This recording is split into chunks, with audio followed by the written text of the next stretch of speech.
사도 바울의 옥중에서의 기도 부탁과 그리고 특별히 주의 사역이 혼자 예골로 그렇게 이루어지는 것이 아니라 성도님들의 기도로 이루어진다는 것을 말씀하고, 특별히 오늘 19절에 보면 나를 구원에 이르게 할 줄 아는 거로, 이것을 보통 주석학자들이 그냥 석방된다.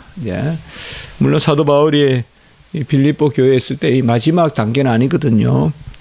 다시 석방되고 또 다시 투옥되고 하는 그런 과정에 있는 모습입니다. 그래서 이런 구절이 1차 투옥 때 이 빌립보를 향하여 글을 썼다라고 보는 그러한 근거 구절이 됩니다. 이런 역사적인 우리가 문맥에서 읽을 수도 있고, 또 구원을 그야말로 우리가 이 땅에서 하나님의 생명을 얻어서 하나님의 자녀가 되는 그 구원이라의 개념 분명히 있죠. 한번 구원받아 영원히 구원받는, 또 인침을 받아서 하나님의 자녀가 되는, 우리가 다 그런 백성입니다, 이미. 그럼에도 불구하고 구원을 이룬다, 또 구원에 이르게 한다, 이런 개념이 계속 있는 거거든요. 이런 것은 바로 우리가 성화 단계에 있고, 또 이미 구원을 받았지만 구원을 이룬다는 이런 개념으로 좀 더 현실적인, 우리가 사도 바울이 석방을 앞두고 이스라엘 백성에게, 또 구약에도 보면 나를 구원하소서, 이게 적들에게 건져달라는 말도 되고 물에서 빠졌으니 건져달라는 말도 되거든요. 꼭 우리가 어떤 신학적인 우리 영적인 생명의 구원에 의해 일상의 삶에서의 나를 건져달라는 말도 구원이 됩니다. 그런 면으로 봤을 때 감옥에서 내가 곧 나간다, 그런 소망이 있다, 이런 것을 말하는 동시에 또 우리가 한 단계 더 깊이 볼 수도 있지 않겠냐, 이렇게 이 새벽에 생각해 보는 것입니다. 주를 위해 사는 것이 그냥 성도의 온전함에 붙어 있는 그런 액세서리와 같은 것이냐, 그게 아니라는 것입니다. 이 땅에 와서 주를 위해 사는 것이 우리의 온전한 구원을 이루는 그러한 과정 혹은 일부가 된다는 것이죠. 내가 완전하고 내가 무엇을 행한다는 어떤 주를 위해 사는 것은 어떤 나의 어떤 온전한 가운데서 나오는 결과물, 그 정도만 생각할 것이 아니라 내가 구원을 이루는 과정에서 주님이 나에게 그 과정에서 주시는 어떠한 그런 수련이라고나 할까요, 훈련이라고 할까요, 어떤 은혜의 그런 길이라고나 할까요. 그래서 주의 종들은 내가 주의 일을 하는 것이 내가 하나님께 온전히 구원에 이르는 그러한 길이다, 이런 의식이 있는 것입니다. 우리가 성화라는 게 뭡니까? 성화의 핵심은 선행이거든요. 그 선행이 하나님의 은혜로 말미암아 이루어지는, 그래서 성화의 상급도 은혜고, 그게 천국의 상급으로 우리에게 뭐 5달란트, 또 2달란트, 10달란트 이렇게 연결이 되는 거거든요. 그런 개념으로 우리가 보거든요.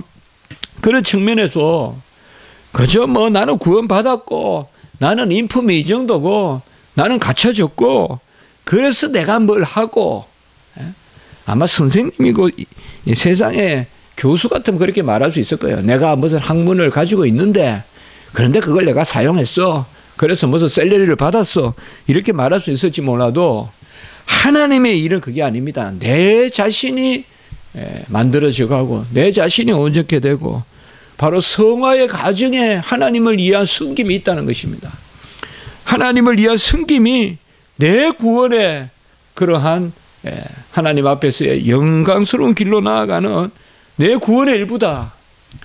그래서 주의 일은 좀 더 인격적으로 파악해야 된다. 우리가 기독론에 보면 예수 그리스도의 인격과 사역을 다룬다 할 때 그 라틴어 페르소나라는 인격과 사역이라는 오피큐움이라는 사역은 인격적으로 연결되어 있어요. 인격적으로. 먼저 하나님이 다 온전하심으로 어떤 액세서리 같이 일을 행하신다, 그런 개념이 아니라 그 일이 하나님의 어떠하심을 보여주시고 그 일이 이 땅에 오신 예수님의 어떠하심을 보여주시고 그러므로 우리 주의 종들은 또 하나님의 백성들은 이 땅에서 살아가고 이 땅에서 주의 영광을 위하여 전도하고 헌신하고 이 땅에서 주를 위해 매이고 주를 위해 갇히고 하는 그 자체가 온전한 구원을 이루는 길이다. 그것을 우리가 잘 생각하셔야 됩니다. 그러니까 주를 위해 사는 것, 주를 위해 봉사하는 게 뭐 이 땅에서 꼭 뭐를 안 받더라도 이미 나의 상급이다 이 말이에요. 내가 가지고 가는 것이다 이 말이에요. 나에게 붙어 있는 것이란 말, 내 인격에 붙어 있는 것이다. 내 인격적인 것이다. 그것을 우리가 생각해 볼 수가 있습니다. 아마 빌립보 교인들이 많이 기도한 것 같습니다. 어쨌든 주의 일은 이게 없어는 안 됩니다. 성도들의 기도가 없이 주의 일을 할 수가 없습니다. 내가 하는 것을 너희들은 지켜보라. 그건 하나님이 하시는 말씀이죠. 우리는 다 연약하기 때문에 함께 기도해야 됩니다. 함께 기도해야 됩니다. 우리 십자가지기 교회도 부정한 종을 위해서 기도해 주시기 바라고요. 예. 제가 뭐 학교에서 가르치는 일이나 또 강단에서 선포하는 일이나 참 두렵고 떨리는 일이거든요. 그때 하나님이 붙들어 주지 않으면 참 위험을 취할 경우가 많아요. 시험에 들 때가 많고. 예. 그렇지 않겠습니까? 예. 제가 뭐 부족하지만은 또 제가 어떤 신학적인 판단이라든지 또 총회에서 또 요새 WEA니 그걸 또 맡겨서 또 그걸 어떻게 WCC, WEA, 다락방, 알파 고선이 또 2단 대책이니 말이 쉽지 그게 얼마나 영적 전쟁입니까? 그렇지 않습니까? 그런 것을 어떻게 제 머리로 제 지식으로 감당하겠습니까? 두렵고 떨림이 있죠. 참 그런 면에서는 하나님이 참 귀하게 이렇게 강단에서 설교하게 하시고 또 섬기게 하시고 이런 영적인 어떤 하나님의 훈련 또 이러한 균형이 있기 때문에 종이 감당하는 거지. 뭐 그저 그냥 일주일간 그냥 생생하게 그냥 차가운 그런 지성적인 일만 하다가 어찌 이단 대책을 할 거며 그 어찌 하겠습니까? 다 하나님의 은혜거든요, 정말. 다 하나님의 은혜입니다. 주의 일이라는 것도 나를 하나님이 가꾸고 내 구원을 온전케 하는 그러한 가정에서 주의 일이 있는 거지 뭐 내가 온전한데 주의 일을 한다 그게 아니라니. 그것을 우리가 생각해 볼 수가 있습니다. 정말 성도들이 기도해 주는 거, 간구해 주는 거 이거 정말 귀하지 않습니까? 그리고 예수 그리스도의 성령의 도우심으로 우리가 그리스도의 영이다라는 개념 8장 로마서 8장 9절에 그리스도의 영과 여기에 그리스도의 성령은 헬라어 원어로 보면 똑같습니다. 뭐 성령이라고 하기요 그게 붙어 있는 게 둘 다 폰유마로 다 그냥 쓰입니다. 그래서 그리스도의 영이라고 해도 되고요. 예수 그리스도의 영 로마서 8장 9절에 그리스도의 영. 왜 특별히 여기서 예수 그리스도의 성령이라고 했을까요? 뭐 다른 것은 누구라도 우리가 금방 생각해 볼 수 있는 것은 예수님이 감옥에 갇혔잖아요. 예수님이 징계를 받으셨잖아요. 징계를 받음으로 우리가 화평을 누리고 아마 여러 가지 생각할 수 있지만은 예수님도 갇힘으로 우리를 자유롭게 하시는 그래서 예수님의 그 성령 특별히 성령이라 하면 될 텐데 예수 그리스도의 성령 이 사도 바울은 아주 결정적일 때 이것이 아멘이 된다는 거죠. 우리 성도님도 다 그렇죠. 바로 예수님을 만났죠. 부활하신 예수님을 만났죠. 그 영의 빛을 비춰서 눈이 멀 정도로 큰 강체를 받았죠. 그리고 그 눈이 다시 비늘이 벗겨져서 다시 어떤 거듭남에 그래 영적인 영안이 열려서 그래 지금 주의 일을 하지 않습니까? 완전히 사울이 바울로 바뀌는 그 역사가 있었지 않습니까? 예수 그리스도의 성령의 도우심. 정말 주의 일을 할 때 이거 없이 안 되지 않겠습니까? 정말 성도들은 기도하고 참 기도해야 되거든요. 뭐 이렇게 저렇게 따지고 그거 가지고 안 되거든요. 그거 아무것도 안 됩니다. 그거. 아무것도 모르고 무식해도 좀 기도해야 뭐가 되지. 기도는 안 하면서 그냥 이론은 100개고 망가지고, 만 가지 이론이 있으면 뭐합니까? 울리는 꽹과리가 있으면 뭐합니까? 다 능력이 있습니까? 꽹과리에 무슨 능력이 있습니까? 아무리 진리를 말하고 내가 아무리 그냥 고상한 방언을 해도 성도들이 사랑으로 기도하고 정말 목사님 주의 일을 하는 우리 주의 종들을 위해서도 기도해 주시고 우리 십자가지기 교회도 그러한 믿음으로 나가야죠. 참 기도의 어떤 그러한 것이 있어야 뭐가 되지. 그러면 됩니다. 우리가 사실상 여기 앞에서 전도하고 할 때 아무 열매를 못 맺었습니다만은 참 부족한 종을 항상 그 생각을 합니다. 그때 여기 전도 다닐 때 그래도 누가 찾아오는 겁니다. 하나님의 은혜가 있다 이 말이죠. 하나님의 질서는 우리가 보는 어떤 그러한 이론적인 질서가 아니기 때문에요. 그 참 제가 이런 말씀은 옛날 같으면 그냥 지나갔을 거예요. 그런데 이게 귀해요. 이런 말씀이 귀해요. 너희가 기도해주고 예수 그리스도의 영이 도우심으로, 예수 그리스도의 성령이 도우심.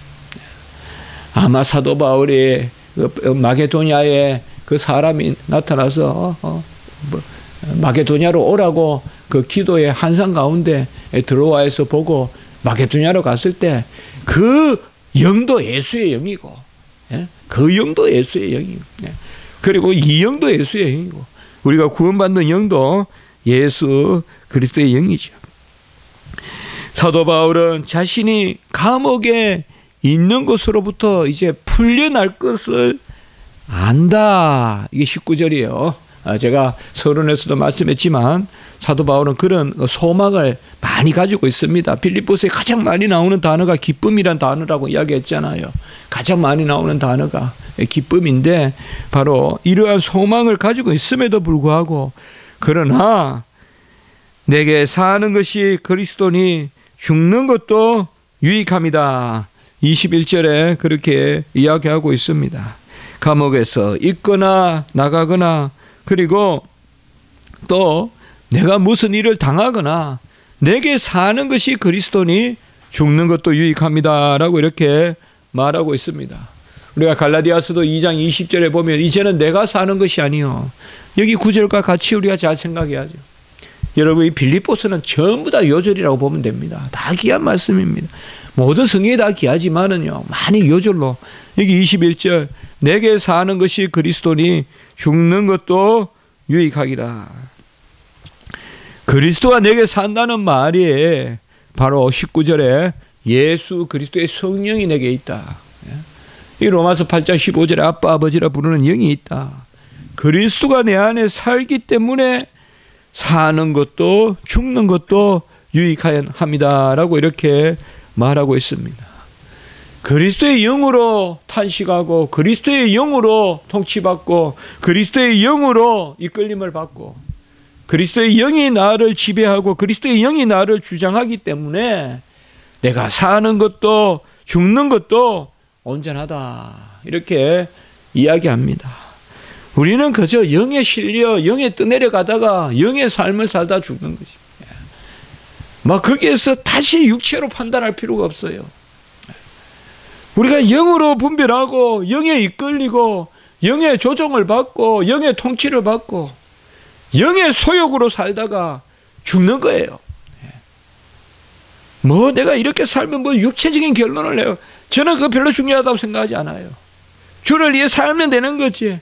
무엇을 뭐 인생을 정리하고 무슨 인생을 뭐 그럴 필요가 없다고 저는 생각해요. 주를 위해 살다 주를 위해 죽고 영에 이끌려 살다가 영에 싸워하다가 영의 소욕으로 살면 되는 거예요. 영으로 사는 사람이 무슨 육체적으로 우리가 정리할 필요 없어요. 우리는 그저 성령에 이끌려 살다가 성령에 이끌린 가운데서 살든지 죽든지 내 몸에서 그리스도가 존귀하게 되려 하리라. 이것이 사도 바울의 인생의 가장 목표예요. 20절에 보면 내가 사는 것도 죽는 것도 내 몸에서 그리스도가 존귀하게 되려 하려면 함이라 라고 이렇게 말하고 있습니다. 우리가 어떻게 해야 그리스도가 내 몸에서 존귀하게 됩니까? 그것은 그리스도 거역하는 일들을 우리가 하지 않아야 됩니다. 그것이 바로 갈라디아서는 육체의 소욕입니다. 성령의 소욕을 거슬리는 그런 것이 내 몸에서 나타나지 않게 그리스도를 내가 존귀하게 되려 한다라고 이렇게 말하고 있습니다. 내가 드러나지 않고 나의 의나 내 공로가 나타나지 않고 모든 것을 다 이루신 예수 그리스도만이 자랑거리가 되는, 이것이 바로 그리스도를 드러내는 삶입니다. 그가 자신을 주심으로 우리 자신을 사셨기 때문에 이제는 우리 자신의 것으로 주장할 것이 없다. 끝까지 우리는 감추고 나는 숨기고 예수 그리스도가 드러나게, 내가 했다기보다도 내 안에 주님께서 하셨다, 하나님이 하셨다, 영이 하셨다. 이제는 내가 사는 것이 아니라 그리스도가 산다라는 것입니다. 이것이 사도 바울의 소망입니다. 무엇이 소망이냐? 내게 사는 것이 그리스도니 죽는 것도 유익함이라. 사는 것이 그리스도니 사는 것도 죽는 것도 유익함이라. 그래서 내 안에서 살든지 죽든지 그리스도가 존귀하게 되려 할. 정말 저도 그래 생각합니다. 가장 좋은 것은 영에 이끌려 사는 거예요. 성령에 이끌려 사는 거예요. 성령에 이끌려 주의 일하고 성령에 이끌려 하는 거예요. 성령에 이끌려 그냥 전쟁하는 거예요. 거기에서 내가 육체적으로 결론을 내야지 뭐가 될 것 같다는 생각이 있어요. 우리가 아닌 것 같아요. 그냥 열심히 섬기다가 주를 위해 살다가 계속 그렇게 살다가 그냥 끝이 나면 되는 거지. 그게 뭘 의미했고 그게 자서서 쓰는 거고 그게 안 되는 거예요. 그게 가장 하나님이 싫어한 거예요. 다윗의 생애에서 가장 싫어한 것은 밧세바 범한 것도 아니에요. 인구를 헤아린 거예요. 이스라엘 백성들의 내가 얼마나 했는가 결산해놓고 죽자. 그게 하나님 싫어하시는 거예요. 그게 싫어하는 거예요. 그저 영의 소욕대로 이끌리다가 영의 소욕대로 살다가 그냥 지나가다 그냥 한강물 지나가듯이 그냥 쓱 지나가면서 주의 일 하는 거. 그게 귀한 것 같아요. 무슨 이렇게 살다가 뭐 하나 정리도 못하고 그런 거 다 필요가 없어요. 그냥 살다가 주를 위해 살다가 주를 드러내고 가면 되는 거지. 그렇게 한다는 것이 오늘 여기 말씀이에요. 그것이 간절한 기대와 소망이다. 우리의 삶이 어떠해야 됩니까? 이렇게 제가 설교문에 3가지 물어봤습니다. 주님, 우리의 삶이 어떠해야 합니까? 첫째는 뭔가 하면 간절한 기대와 소망을 따라. 20절에 간절한 기대와 소망이 뭐냐? 이제 나의 그러한 소욕이 없고 내가 진짜 원하는 것이 뭐냐? 어디 멋있는 데 여행 가는 것이냐? 아니면 안락한 무슨 삶을 구가하는 것이냐? 그게 아니다 이 말이에요. 사람은 기대치와 소망치에 따라서 그 사람의 정체성이 정해지는 겁니다. 무엇을 기대하고 무엇을 소망하느냐? 그냥 우리 주변에 지나가다가 꽃을 보고 즐거워하고 이러면 되는 거지. 뭐 더 아름다운 꽃이 있을 거라 그러면서 더 아름다운 곳을 기대하고 내년에 어디 가자, 후년에는 어디 가자, 그런 거 다 필요 없습니다. 나의 간절한 기대와 소망이 뭘까요? 정말 주의 일 하다가 로마도 가고, 주의 일 하다가 스바냐도 가고, 주의 일 하다가 마게도냐도 가고, 주의 일 하다가 소아시아도 가고, 그거지. 주의 종들이 어디 여행이나 다니고, 그게 아니다 이 말이에요. 주의 종들이 소아시아 여행 가고, 주의 종들이 마게도냐 여행 가고, 주의 종들이 로마 여행 가고, 그거 아니다 이 말이에요. 그거 뭐 전국에 뭐 전 세계 80개국을 다녔니? 그거 아니다 이 말이에요. 주의 종들이 사진이나 올리고 그거 아니다 이 말이에요. 그냥 너무 지나친지 몰라도 벌써 선교사님들이 사진을 올려요. 사진 올린 선교사님은 제대로 된 선교사 아니에요. 제가 보기에 핍박받으면서 이름 숨기면서 익명으로 사진을 어떻게 올려요? 주의 종답지 않다 이 말이에요. 모르겠습니다. 제가 젊은 사람이 이렇게 말을 하면 제 말에 제가 책임질지 몰라도 제 말이 아니라 성경이 그렇다 이 말이에요. 성경이 주는 감동이. 성경이 주는 감동이. 왜 선교사님들 모이고 우리 동기도 모였을 때 어디 와라 경치 좋다 이 말만 있지 주의 일을 어떻게 하는지에 대해서는 간증도 없고 다음에 들리라 뭐 그쪽에 갈 데 많다 음식 싸다 뭐 그런 말만 계속에 나오는 그게 어떻게 우리 주의 종들이에요. 간절한 기대와 소망이 있고 날마다 정말 기도하고 그렇다면 말이 한마디가 나와도 어디에 참 누가 지금 죽어가고 있는데 어느 지역에 핍박이 있는데 뒤에서 기도해 달라든지 그런 눈물로 간구하고 소원하는 잘못 가고 있어요. 잘못 가고 있습니다. 우리도 기도해야 되지만 말씀을 전하는 입장에서 그렇게 하는 겁니다. 제가 이렇게 하면 우리 뭐 잘하냐 맞습니다. 하나 정말 잘못 가고 있습니다. 정말 잘못 가고 있어요. 나의 간절한 기도와 소망을 따라 아무 일에든지 부끄러워하지 아니하고 복음을 부끄러워하지 않는다는 것입니다. 저도 이 말씀 준비하면서 내가 좀 여기 앞에서 좀 조롱거리가 돼야 되지 않겠냐 이태원 앞에서 정말 물불 안 가리고 복음 전한다고 나를 감옥에 잡아갈 사람도 없을 텐데 무엇이 두려워서 그렇게 못하냐 그 생각을 좀 많이 해봤습니다. 요새 이런 생각을 많이 합니다. 아무 일에든지 부끄러워하지 아니하고 그냥 복음을 전하는데 부끄러워하지 아니하고 뭐가 부끄럽냐 이 말이에요. 내 형편이 누추하다고 감옥에 갇혀있다고 그게 부끄럽냐. 아무리 일든지 부끄러워하지 아니하고 그리고 세 번째로 지금도 전과 같이 온전히 담대하여. 자, 그래 여기 주님 우리의 삶이 어떠해야 합니까? 첫째로 간절한 기대와 소망이 어디에 있느냐? 너 주의 종이라고 하는 너 간절한 기대와 소망이 무엇에 있냐 네가 지금? 이거 그냥 던져봅니다. 질문을. 두 번째, 아무 일에든지 부끄러워하지 아니하고 뭐 어디 가면 고개 숙이고 어디 가면 또 기고만장하고 그게 아니라 무슨 일에든지 부끄러워하지 아니하고 하나님의 진리의 말씀을 온전히 들고 그리고 세 번째, 지금도 전과 같이 온전히 담대하여. 사도 바울이 담대히 복음을 전했다는 것은 이런 것들이 교만으로 안 느껴지는 건 왜입니까? 저 같은 사람이 이렇게 이야기하면 아이고 전에 얼마나 잘 살았길래 그래 이야기하냐. 그러나 사도 바울이 우리가 알잖아요. 지금도 전과 같이 온전히 담대하여. 아마 이런 것은 내가 잘했다고 말하는 사람은 말할 수 없을 겁니다.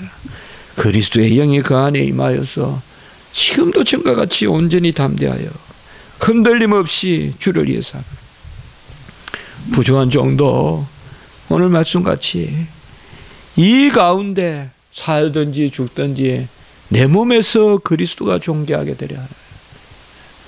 정말 나는 조롱을 당하고 나는 망해야 되겠고 주님은 흥해야겠나이다. 세례 요한과 같이 결국 목베임을 당하고 죽고 그 세례 요한이 목이 베였을 때 주님의 사역이 시작됩니다. 공생애가. 야고보의 순교가 있었을 때, 주의 형제 야고보의 순교가 있었을 때 비로소 초대교회의 선교 사역이 시작됩니다. 본격적인 선교 사역이. 항상 주님의 일의 터닝 포인트는 누군가가 죽고 누군가가 매이고 누군가가 수치를 당해야 됩니다. 이런 것들을 생각하면서 두 번, 세 번 생각하지 말고 무슨 이성적으로 삶을 정리한다 그렇게 하지 말고 가자 영의 소욕대로 살다가 주를 위해 열심히 살다가 마지막 끝쯤까지 주를 위해 할 일이 있으면 나를 드러내지 말고 구석에서 섬기다가 우리가 소리도 없이 흔적도 없이 무덤도 있으면 뭐하고 없으면 뭐합니까? 부활하면 되지. 우리가 다 그 마음으로 복잡하게 살지 말고 아무 일에든지 부끄러워하지 아니하고, 여러 생각하니까 힘든 거예요. 아무 일에든지 부끄러워하지 아니하고, 그것이 바로 오늘 주시는 말씀입니다. 저는 말씀을 증거했을 뿐 제 의가 조금 더 있다고 말씀드리는 게 아닌 것입니다. 그게 바로 이 말이야. 내가 사는 것이 아니라 그리스도께서 내 안에 사시니. 우리가 함께 기도해야 될 줄 믿습니다. 기도드립니다. 거룩하고 자비로우신 하나님 아버지, 기대와 소망을 가지고 온전히 주님을 드러내며 또 담대함을 가지고 주님이 나에게 존귀하게 되게 하려 함이라. 오늘 귀한 말씀 제대로 주셔 감사합니다. 하나님, 우리가 무엇으로 헤아리고 있습니까? 무슨 기대와 소망으로 날마다 살아갑니까?